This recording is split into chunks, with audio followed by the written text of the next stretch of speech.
Item ಯಾವುದೇ ಇರಲಿ try ಮಾಡಿ ಆಚಿ ಚಿಕನ್ ಮಸಾಲಾ. ಆಚಿ ಚಿಕನ್ ಮಸಾಲಾ.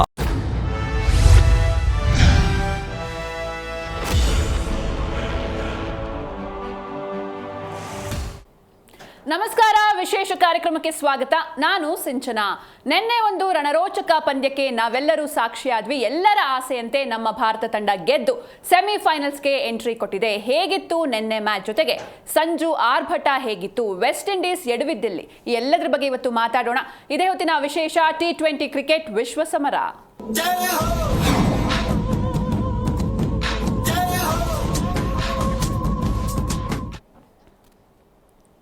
ಎಸ್, ಇವತ್ತು ಈ ಬಗ್ಗೆ ಮಾತಾಡೋದಕ್ಕೆ ನಮ್ಮ ಜೊತೆ ಪ್ರೇಮ್ ಕುಮಾರ್ ಇದ್ದಾರೆ. ಹೆಲೋ ಪ್ರೇಮ್ ಸರ್, ಕಾರ್ಯಕ್ರಮಕ್ಕೆ ಸ್ವಾಗತ.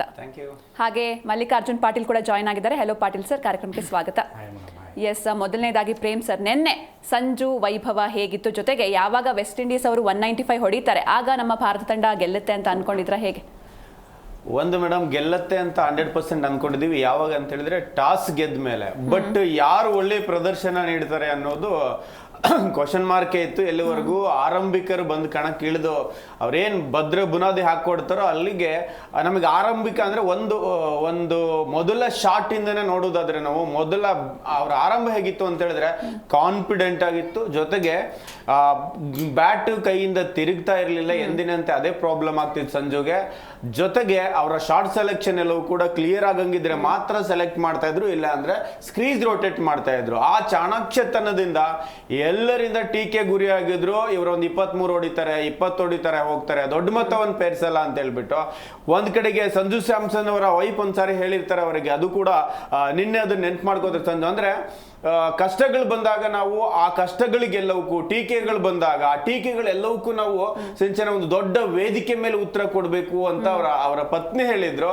ಅದೇ ನಿಟ್ಟಿನಲ್ಲಿ ನಿನ್ನೆ ಸಂಜು ಅದ್ಭುತವಾಗಿ ಆ ವೇದಿಕೆಯಲ್ಲಿ ಉತ್ತರ ಕೊಡ್ತಾರೆ. ಯಾಕೆ ಅಂತ ಹೇಳಿದ್ರೆ, ಇದೇ ಹಿಂದಿನ ಮ್ಯಾಚ್ಗೆ ಸಂಜುನ ಕೈ ಬಿಡಬೇಕಾದ್ರೆ, ಇದೇ ಸುದ್ದಿಗೋಷ್ಠಿ ನಡೆಸಬೇಕಾದ್ರೆ ಸೂರ್ಯನ್ ಕೇಳಿದಾಗ ಆಕ್ರಮಣಕಾರಿ ಬ್ಯಾಟ್ಸ್ಮನ್ ಯಾಕೆ ನೀವು ಆಡಿಸ್ತಾ ಇಲ್ಲ ಅಂದಾಗ, ಹಾಗಾದ್ರೆ ಅಭಿಷೇಕ್ ಆಕ್ರಮಣಕಾರಿ, ನಾನ್ ಆಕ್ರಮಣಕಾರಿ, ತಿಲಕ್ ವರ್ಮನ ಕೂರ್ಸ್ಬಿಟ್ಟು ಸಂಜುನ ಆಡಿಸುವುದಾ ಅಂತ ವ್ಯಂಗ್ಯ ಮಾಡಿದ ನಾಯಕ ನಿನ್ನೆ ಸೆಲ್ಯೂಟ್ ಮಾಡ್ತಾರೆ.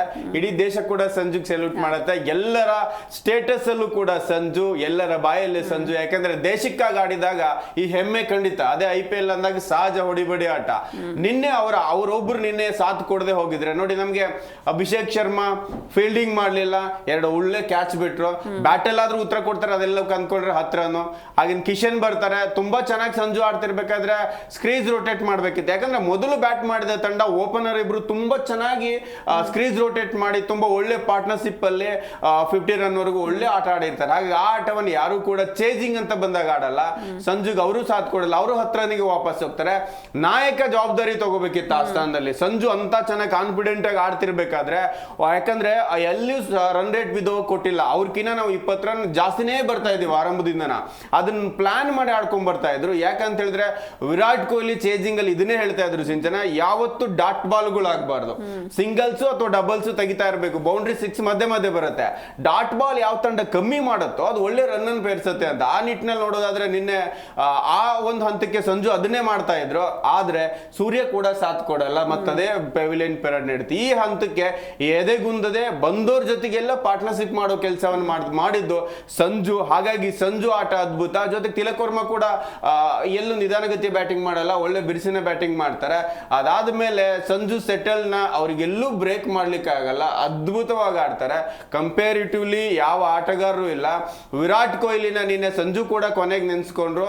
ನಾನು 50-60 ಪಂದ್ಯಗಳನ್ನ ಡಗೌಟ್ ಅಲ್ಲಿ ಕೂತ್ಕೊಂಡು ರೋಹಿತ್ ಶರ್ಮಾ ಮತ್ತೆ ವಿರಾಟ್ ಕೊಹ್ಲಿ ಹೇಗೆ ಚೇಸ್ ಮಾಡ್ತಾರೆ, ಹೇಗೆ ಅವರು ಒತ್ತಡವನ್ನು ನಿಭಾಯಿಸ್ತಾರೆ ಅಂತ ನೋಡಿದ್ದೀನಿ. 100 ಪಂದ್ಯಗಳಲ್ಲಿ ಆಯ್ಕೆ ಆಗಿದ್ರೆ ನಾನು ಆಟ ಆಡಿರೋದು ಕಮ್ಮಿ, ಡಗೌಟ್ ಅಲ್ಲಿ ಕೂತಿದ್ದೆ ಹೆಚ್ಚು. ಅಲ್ಲೆಲ್ಲವೂ ಕೂಡ ನಾನು ಅವ್ರು ನೋಡಿ ಕಲ್ತಿದ್ದೇನೆ. ಹಾಗಾಗಿ ಅವ್ರು ಏನ್ ಮಾಡ್ತಾ ಇದ್ರು, ಡಾಟ್ ಬಾಲ್ ಗಳನ್ನ ಆಡ್ತಾ ಇರ್ಲಿಲ್ಲ. ಒತ್ತಡವನ್ನು ನಿಭಾಯಿಸಬೇಕಾದ್ರೆ ಕಾಮ್ ಆಗಿ ಇರ್ತಾ ಇದ್ರು, ಗುರಿಗಳ ಕಡೆ ಗಮನ ಕೊಡ್ತಾ ಇದ್ರು. 6-4 ಸೆಲೆಬ್ರೇಷನ್ ಕಡೆ ಗಮನ ಕೊಡ್ತಾ ಇರಲಿಲ್ಲ. ಆ ಎಲ್ಲವನ್ನ ನಿನ್ನೆ ಹಂಚ್ಕೋತಾರೆ. ಕಂಪೇರಿಟಿವ್ಲಿ ನಿನ್ನೆ ವಿರಾಟ್ ಕೊಹ್ಲಿ ದಾಖಲೆ ಮುರಿಯುತ್ತೆ. ಯಾಕಂದ್ರೆ ಬೃಹತ್ ಮೊತ್ತ ನಾವು 173 ಚೇಸ್ ಮಾಡಿದ್ರು ಕೂಡ ಅದ್ರ ಹಿಂದೆ 2 ಬಾರಿ ಚೇಂಜ್ ಮಾಡಿದಾಗೂ ಕೂಡ ನಮ್ಗೆ ವಿರಾಟ್ ಕೊಹ್ಲಿ 82 ರನ್ ಹೊಡೆದಿದ್ರು, ಆಸ್ಟ್ರೇಲಿಯಾ ಮೇಲೆ ಇರ್ಬೋದು, ಪಾಕಿಸ್ತಾನ ಮೇಲೆ ಇರ್ಬೋದು. ಆದ್ರೆ ಇದು ಅತ್ಯಧಿಕ ಹೈಯೆಸ್ಟ್ ರನ್ ಆಗುತ್ತೆ ವೈಯಕ್ತಿಕವಾಗಿ ನೋಡೋದಾದ್ರೆ. ನಮಗೆ ಅಷ್ಟೇ ಲೆಗಸಿನ್ ಮೇಂಟೈನ್ ಮಾಡಕ್ಕೆ ಯಾರೋ ಒಬ್ಬ ಆಟಗಾರ ಬೇಕು, ಅದಕ್ಕೆ ಬಂದ್ರು, ನಿನ್ನೆ ಗೆಲ್ಸಿದ್ರು. ಕಂಪ್ಯಾರಿಟಿವ್ಲಿ ಹಿಂದೆ ನಾವು ಬೀಟ್ ಮಾಡಿದ್ವಿ ಭಾರತವನ್ನಂತ. ನಮ್ಮ ಸ್ಯಾಮಿ ಕೂಡ ನಮ್ಮ ಬಳಗ, ನಮ್ಮ ಸೋಲ್ಜರ್ಸ್ ರೆಡಿ ಇದ್ದಾರೆ ಬನ್ನಿ ಅಂತ ಇಂಡಿಯಾಗೆ ಸವಾಲ್ ಹಾಕಿದ್ರು.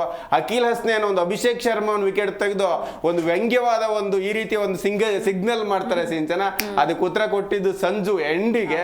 ಹಾಗಾಗಿ ಭಾರತಕ್ಕೆ ಸಿಗ್ನಲ್ ಗಳನ್ನ ಮಾಡೋಕ್ಕಿಂತ ಮೊದಲೇ ಪ್ರದರ್ಶನವನ್ನು ಮಾಡಿ ಆ ನಿಟ್ಟಿನಲ್ಲಿ ಯಾರಾದ್ರೂ ಒಬ್ರು ಎಚ್ಚೆತ್ಕೋತಾರೆ, ಯಾರಾದ್ರೂ ಒಬ್ರು ವಿನ್ನಿಂಗ್ ಮಾಡ್ತಾರೆ ಅನ್ನೋದಕ್ಕೆ ನಿನ್ನೆ ಪಂದ್ಯನೇ ಸಾಕ್ಷಿ. ಜೊತೆಗೆ ಎಲ್ಲಿ ಪುಟಿದೇಳ್ಬೇಕು ಅನ್ನೋದು ಅವಕಾಶ ಸಿಕ್ಕಾಗ ನಾವು ಅದನ್ನ ಪ್ರೂವ್ ಮಾಡಬೇಕು ಅನ್ನೋದನ್ನ ಸಂಜು 100% ಆಗಿ ಮಾಡಿದ್ರು. ಹ್ಯಾಟ್ಸಪ್ ಮೇಡಮ್ ಈ ವೇದಿಕೆ ಮುಖಾಂತರ ಅವರಿಗೆ. ಎಸ್, ಈಗ ಪಾಟೀಲ್ ಸರ್ ನೀವೇನ್ ಹೇಳ್ತೀರಾ? ಅಂದ್ರೆ ಸಂಜು ಆರ್ಭಟ ಹೇಗಿತ್ತು? ಎಕ್ಸ್ಪೆಕ್ಟ್ ಮಾಡಿದ್ರ ಅವರಿಂದ? ಎಕ್ಸ್ಪೆಕ್ಟ್ ಕಡಿಮೆ, ಇಷ್ಟು ಈ ಒಂದು ಲೆವೆಲ್ಗೆ ಎಕ್ಸ್ಪೆಕ್ಟ್ ಮಾಡಿರಲಿಲ್ಲ ನಿಜ ಹೇಳ್ಬೇಕು ಅಂದರೆ. ಬಟ್ ಕೆಲವೊಂದು ಇನ್ನಿಂಗ್ಸ್ಗಳು ಹೇಗೆ ಅಂತಂದ್ರೆ, ನಿನ್ನೆ ನೋಡಿ ಸಂಜು ಸ್ಯಾಮ್ಸನ್ ಶತಕ ಏನು ಬಂದಿಲ್ಲ, ಬಟ್ ಶತಕಕ್ಕೇನು ಕಡಿಮೆ ಇರಲಿಲ್ಲ ಆ ಒಂದು ಇನ್ನಿಂಗ್ಸು. ಕೆಲವೊಂದು ಇನ್ನಿಂಗ್ಸ್ಗಳು ಮರೀಲಾದಂಥ ಇನ್ನಿಂಗ್ಸ್ಗಳಿದ್ದಾವೆ ನೋಡಿ. 1983ರಲ್ಲಿ ಭಾರತ ಗೆಲ್ಲಬೇಕು ಅಂದರೆ ಕಪಿಲ್ ದೇವ್ ಒಂದು ಅದ್ಭುತವಾದಂಥ ಇನ್ನಿಂಗ್ಸ್ ಆಡಿದರು. 183 ರನ್ನ ತೆಗೆದಿದ್ರು. ಅದಾದ ನಂತರ ನಾವು 2011ರ ವಿಶ್ವಕಪ್ನಲ್ಲಿ ಧೋನಿ ಮತ್ತು ಗೌತಮ್ ಗಂಭೀರ್ ಆಡಿದ್ದನ್ನು ನೆನಪಿಸ್ಕೊಳ್ಬೇಕು. ಅದಕ್ಕೂ ಎಲ್ಲರೂ ಕೂಡ ನೆನಪಲ್ಲಿಟ್ಟಿದ್ದು ಇನ್ನೊಂದು ಇನ್ನಿಂಗ್ಸು ಅಂದರೆ 2016ರಲ್ಲಿ ಪಾಕಿಸ್ತಾನದ ವಿರುದ್ಧ ವಿರಾಟ್ ಕೊಹ್ಲಿ ಆಡಿದ್ದು. 8 ಬಾಲಲ್ಲಿ 28 ರನ್ ಬೇಕಾದಾಗ ಆ ಒಂದು ಇನ್ನಿಂಗ್ಸ್ ಯಾರು ಮರೆಯೋದಕ್ಕಾಗಲ್ಲ. ರೀಸೆಂಟಾಗಿ ಅಂತಂದರೆ ನೋಡಿ, ವರ್ಲ್ಡ್ ಕಪ್ ಇತ್ತಲ್ವಾ, ಜಮೀಮಾ ಆಡಿದ್ದು ಆಸ್ಟ್ರೇಲಿಯಾ ವಿರುದ್ಧ, ಎಂಥ ಇನ್ನಿಂಗ್ಸ್ ಅದು ನೋಡಿ. ಅವೆಲ್ಲ ನೆನಪಲ್ಲಿರುವಂಥ ಮ್ಯಾಚ್ಗಳಲ್ಲಿ ಇದು ಕೂಡ ಒಂದು ಸೇರಿತು ನನಗೆ ಪರ್ಸ್ನಲಿ, ಅಥವಾ ಜನರಿಗೂ ಇರ್ಬೋದು. ಅಂಥ ಇನ್ನಿಂಗ್ಸ್ನ ನಿನ್ನೆ ಸಂಜು ಸ್ಯಾಮ್ಸನ್ ಆಡಿದರು ನೋಡಿ. ಏಕಾಂಗಿಯಾಗಿ ಅವ್ರು ಗೆಲ್ಲಿಸಿದ್ರು ಅನ್ನೋದ್ರಲ್ಲಿ ಯಾವುದೇ ಡೌಟ್ ಇಲ್ಲ. ಬೇರೆ ಒಬ್ಬ ಆಟಗಾರ 30+ ರನ್ ಹೊಡೆದೇ ಇಲ್ಲ. ಆರಂಭದಲ್ಲಿ ನೋಡಿ ಎಲ್ಲರೂ ಅಭಿಷೇಕ್ ಶರ್ಮಾ ವರ್ಮಾ ಗಿರ್ಮಾ ಇವರೆಲ್ಲರೂ ತವ್ರ ಮನೆಗೆ ಹೋಗ್ಬಿಟ್ರು. ಅದಾದ ನಂತರ ಒಂದು ಸೈಡ್ ಮಾತ್ರ ಎಲ್ಲೂ ರನ್ ರೇಟ್ ಕಡಿಮೆ ಆಗದಂಗೆ, ಭಾರತದ ಮೇಲೆ ಪ್ರೆಷರ್ ಬೀಳ್ದಂಗೆ, ಅಯ್ಯೋ 13 ರನ್ ರೇಟ್ ಬಂತು, 14 ರನ್ ರೇಟ್ ಬಂತು, ಇದು ಯಾವುದೂ ಕೂಡ ಇಲ್ಲದೇನೆ ಬ್ಯಾಡ್ ಶಾಟ್ಗಳನ್ನು ಹೊಡೆದೆ. ಮಿಡಲ್ ಬ್ಯಾಟ್ಗಳಲ್ಲಿ ವಿ ಶೇಪಲ್ಲಿ ಬೌಂಡ್ರಿ ಸಿಕ್ಸರ್ಗಳನ್ನು ಅದ್ಭುತವಾಗಿ ಆಡಿದರು ನಿನ್ನೆ ಸಂಜು ಸ್ಯಾಮ್ಸನ್. ನಿನ್ನೆಯ ಒಂದು ಗೆಲುವಿನ ಪ್ರತಿಯೊಂದು ಕ್ರೆಡಿಟ್ನು ಕೂಡ ಅವ್ರಿಗೆ ಕೊಡಬೇಕು ನೋಡಿ. ಈ ಒಂದು ಸರಣಿ ಆರಂಭದಲ್ಲಿ ಒಂದು ಪ್ರೆಸ್ ಕಾನ್ಫರೆನ್ಸ್ನಲ್ಲಿ ಸೂರ್ಯಕುಮಾರ್ ಯಾದವ್ ಹೇಳ್ತಾರೆ, ಎಲ್ಲಿ ಆಡಿಸ್ಬೇಕು ಸ್ಯಾಮ್ಸನ್ನ ಅಂತ ಹೇಳಿ, ಎಲ್ಲಿ ಅಭಿಷೇಕ್ ಶರ್ಮಾ ಅದರಲ್ಲಿ ಆಡಿಸ್ಬೇಕಾ, ತಿಲಕ್ ವರ್ಮಾನಲ್ಲಿ ಆಡಿಸ್ಬೇಕಾ ನೋಡಿ. ಒಂದು ವ್ಯಂಗ್ಯವಾದಂಥ ಮಾತುಗಳನ್ನ ಆಡ್ತಾರೆ. ಯಾವ ತಂಡದ ಜೊತೆಗೆ ಆತ ತಿರಸ್ಕಾರ ಮಾಡಿದ್ರೆ ಆತನನ್ನ ಬ್ಯಾಡ್ ಆಗಿತ್ತಾ ಅಂತ ಹೇಳಿ. ಈ ಒಂದು ಇನ್ನಿಂಗ್ಸ್ ಏನಾದ್ರೂ ಬರಲಿಲ್ಲ ಅಂದಿದ್ರೆ ಸಂಜು ಸ್ಯಾಮ್ಸನ್ ಕೆರಿಯರ್ ಎಂಡ್ ಆಗ್ತಿತ್ತು ಈ ಸರಣಿಯಲ್ಲಿ. ಬಟ್ ಪುಟಿದೆದ್ರು, ಅದ್ಭುತವಾಗಿ ಆಡಿದ್ರು, ನಿನ್ನೆ ಇಂಡಿಯಾನ ಗೆಲ್ಲಿಸ್ಕೊಟ್ರು. ಆ ಒಂದು ವೆಸ್ಟ್ ಇಂಡೀಸ್ ತಂಡ 195 ರನ್ ಹೊಡೆದಾಗ ನಾನು ಅನ್ಕೊಂಡಿರಲಿಲ್ಲ ಇದು ಚೇಸ್ ಆಗತ್ತೆ ಅಂತ. ಯಾಕೆಂದರೆ ವಿರಾಟ್ ಕೊಹ್ಲಿ ಇಲ್ದೇ ಚೇಸ್ ಮಾಡ್ತಾರೆ ಇವರು ಅನ್ನೋದು ನನಗೆ ಡೌಟ್ ಇತ್ತು ಮೊದಲೇನೆ. ಅದಾದ ನಂತರ ಆರಂಭದಲ್ಲೇ 2 ವಿಕೆಟ್ ಹೋದಾಗ ಆಗಲ್ಲ ಇದು ಅನ್ನುವಂಥದ್ದೇ ಮೈಂಡ್ ಸೆಟ್ಟಿಗೆ ಬಂತು. ಬಟ್ ಎಲ್ಲಿ ಡ್ಯೂ ಬೀಳೋದಕ್ಕೆ ಸ್ಟಾರ್ಟ್ ಆಯಿತು, ತೋರ್ಸೋಕೆ ಸ್ಟಾರ್ಟ್ ಮಾಡಿದ್ರು ಡ್ಯೂ ಬಿದ್ದಿದೆ ಅಂತ ಹೇಳಿ, ಬೌಲರ್ಗಳಲ್ಲಿ ಗ್ರಿಪ್ ಸಿಗಲಿಲ್ಲ, ಸ್ವಿಂಗ್ ಆಗ್ತಾ ಇರಲಿಲ್ಲ.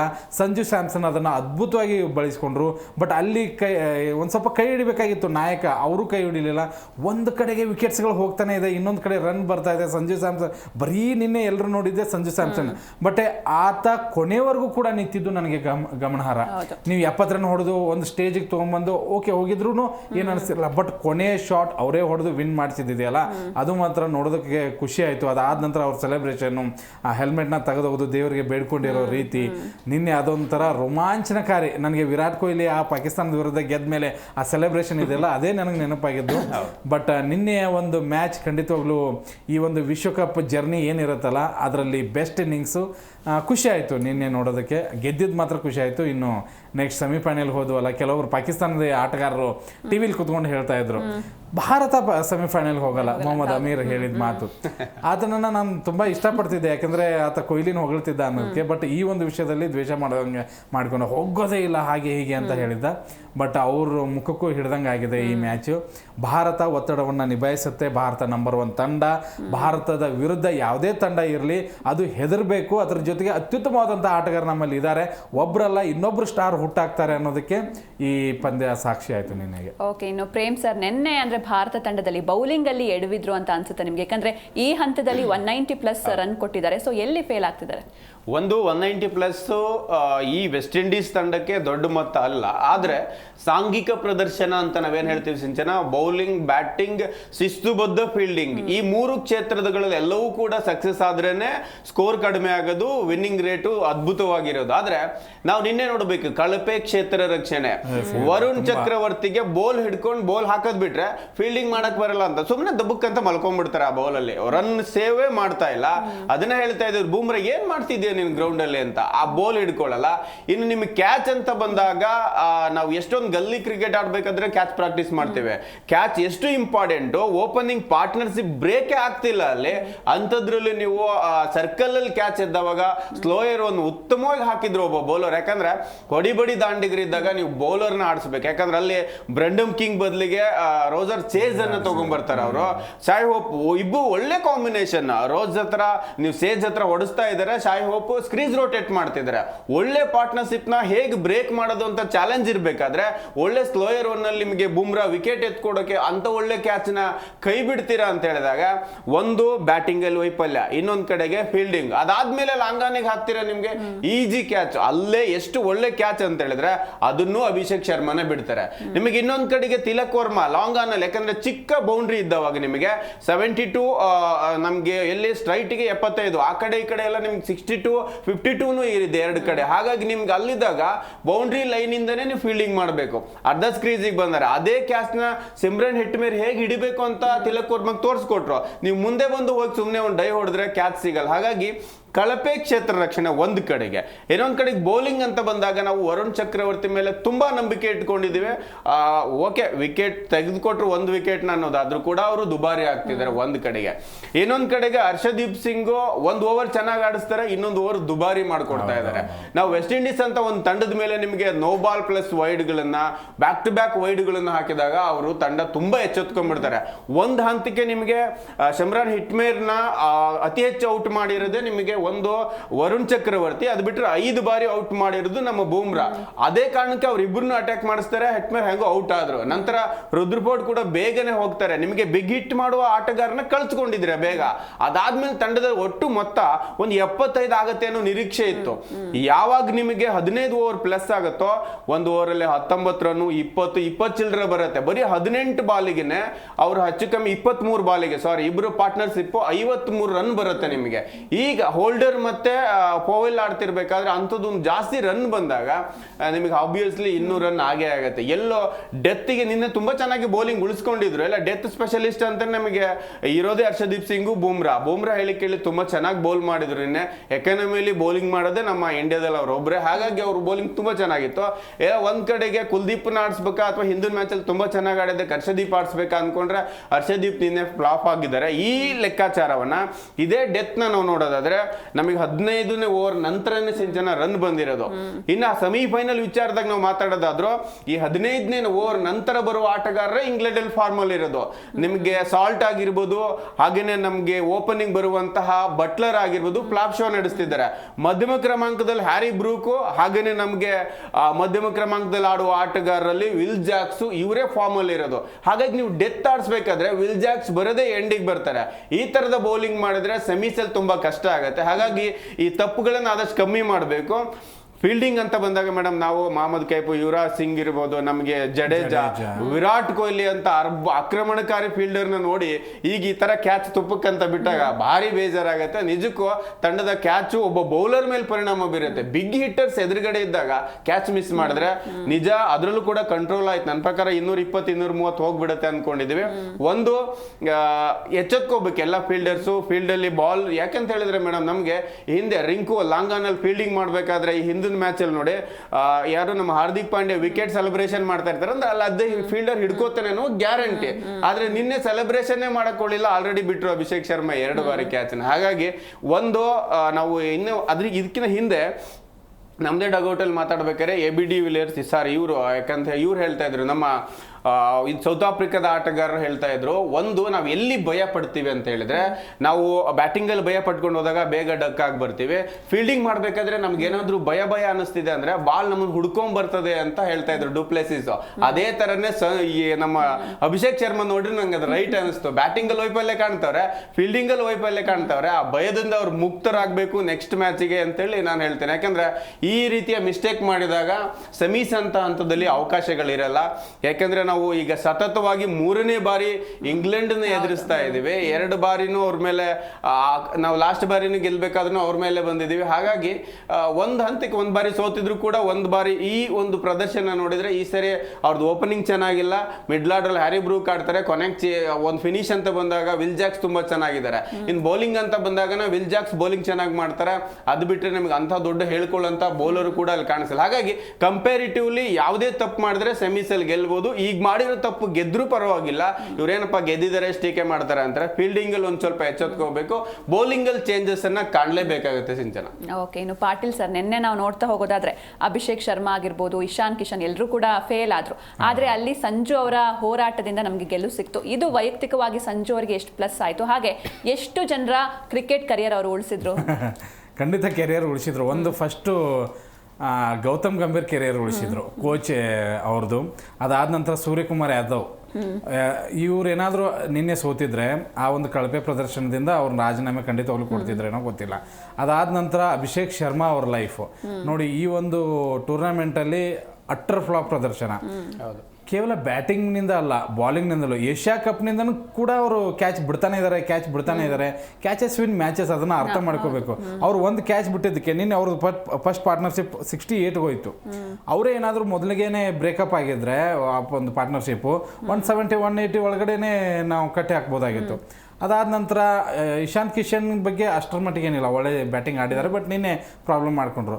ಇಲ್ಲಿ ಬಾಲಿಂಗ್ ವಿಭಾಗಕ್ಕೆ ಬಂದರೆ ವರುಣ್ ಚಕ್ರವರ್ತಿ ಲೈಫು ಫೇಲ್ಯೂರ್ ಆಗಿದ್ದಾರೆ 2-3 ಮ್ಯಾಚಲ್ಲಿ. ಅವ್ರಿಗೂ ಒಂದು ಸ್ವಲ್ಪ ಕೂತು ಬರ್ತಿತ್ತು. ಆಮೇಲೆ ಅಕ್ಷರ್ ಪಟೇಲು ಕೂಡ ವರ್ಸ್ಟ್ ಪರ್ಫಾರ್ಮೆನ್ಸು. ಈ ಎಲ್ಲರ ಲೈಫ್ನ ಅವ್ರು ಉಳಿಸಿದ್ರು ಅಂತ ಅನ್ಕೋತೀನಿ. ಅದ್ರ ಜೊತೆಗೆ ವೈಯಕ್ತಿಕವಾಗಿ ಅವ್ರು ಗೆದ್ದರು. ಈಗ ನೋಡಿ, ಈ ಒಂದು ಸರಣಿಯಲ್ಲಿ ಏನಾದರೂ ಈ ಒಂದು ಇನ್ನಿಂಗ್ಸ್ ಬಂದಿರಲಿಲ್ಲ ಅಂದರೆ ಸಂಜು ಸ್ಯಾಮ್ಸನ್ ಮುಂದಿನ ಯಾವ T20 ODI ಟೆಸ್ಟ್ ಯಾವುದೇ ಫಾರ್ಮೆಟ್ಗೂ ಆಯ್ಕೆ ಆಗಕ್ಕೆ ಸಾಧ್ಯನೇ ಇರಲಿಲ್ಲ. ಯಾಕೆಂದರೆ ಕಳೆದ 3-4 ಸರಣಿಗಳಲ್ಲಿ ಅವರಿಗೆ ಅವಕಾಶ ಕೊಟ್ಟು BCCIಗೂ ಸಾಕಾಗಿತ್ತು. ಎಲ್ಲದರಲ್ಲೂ ಫ್ಲಾಪ್ ಪ್ರದರ್ಶನ. ಅದರ ಜೊತೆಗೆ ಅವ್ರಿಗೆ ವೈಯಕ್ತಿಕವಾಗಿಯೂ ಕೂಡ ಮುಂದಿನ 4-5 ಸರಣಿಗಳಿಗೆ ಇದು ಆಯ್ಕೆ ಮಾಡ್ಕೊಳ್ಳೋದಕ್ಕೆ ಒಂದು ಮುಖಪುಟ, ಅಂದರೆ ಇದು ನಾನು ಆಡಿದ್ದೀನಪ್ಪ, ನಾನು ಆಯ್ಕೆ ಮಾಡಿ ಅನ್ನೋದನ್ನು ಹೇಳೋದಕ್ಕೆ ಅವರಿದ್ದಾರೆ. ನನಗನ್ಸಿದ ಮಟ್ಟಿಗೆ Sanju Samson as a hero ಆಗಿ ಅಷ್ಟೇ ಅಲ್ಲ, ಭಾರತವನ್ನು ವಿಶ್ವಕಪ್ ಏನಾದರೂ ಗೆದ್ದರೆ ಖಂಡಿತವಾಗ್ಲೂ ಆ ಒಂದು ಕ್ರೆಡಿಟ್ಗೆ ಒಂದು 50% ಇವ್ರು ಪಾಲ್ದಾರರು.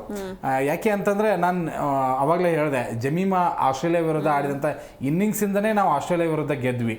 ಅದೇ ಕಾರಣಕ್ಕಾಗಿ ಫೈನಲ್ನ ಗೆದ್ವಿ. ಈಗ ಈ ಒಂದು ವೆಸ್ಟ್ ಇಂಡೀಸ್ ಜೊತೆ ಬಂದಂಥ ಒಂದು ಇನ್ನಿಂಗ್ಸ್ ಏನಿದೆಯಲ್ಲ, ಇದು ವಿಶ್ವಕಪ್ ಗೆಲುವಿಗೆ ಮುನ್ನುಡಿ ಬರ್ದಂಗೆ ಇದೆ.